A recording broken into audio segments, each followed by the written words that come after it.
Bienvenue dans le cœur de l'info sur France 24. À la une de l'actualité ce soir, politique française avec les Insoumis qui vont déposer à l'Assemblée nationale une proposition de loi.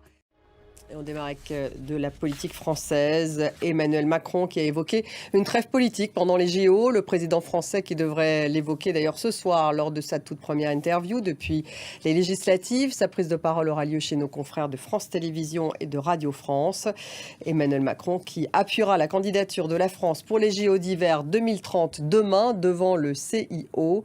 Alors qu'attendent les Français de cette interview d'Emmanuel Macron? Élément de réponse avec Béatrice Gelot.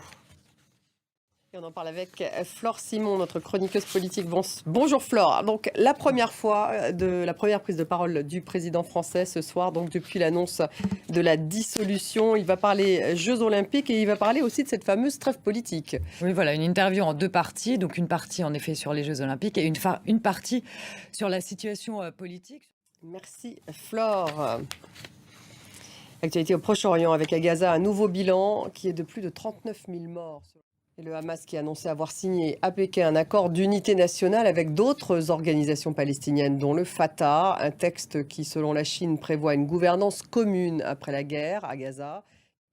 La Chine a aussi invité le chef de la diplomatie ukrainienne, Dmytro Kuleba, est arrivé à Pékin. Et direction les États-Unis avec ses soutiens, Kamala Harris est pratiquement assurée d'obtenir l'investiture démocrate après avoir comparé Donald Trump à un prédateur et à un escroc. On va évoquer l'arrestation de Paul Watson, ce fondateur de l'ONG de défense des animaux marins Sea Shepherd. Une arrestation qui entraîne de nombreuses réactions, notamment en France. Bonjour Audrey. Bonjour. Une pétition qui a été lancée, 200 000 signatures, 350 000 vous dites. 350 000 maintenant signatures en moins de 48 heures. Merci Audrey, voilà ce qu'on pouvait dire donc sur l'arrestation de ce monsieur Watson, donc qui lutte contre les baleiniers. Paul Watson.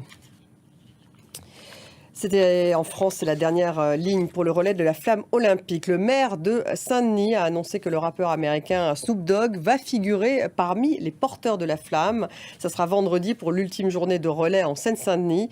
Avant de regagner Paris, l'actrice Laetitia Casta et le rappeur MC Solar vont officier également comme porteurs. Elsa Téton. Merci de nous avoir suivis. Restez avec nous sur France 24. On se retrouve dans un petit quart d'heure.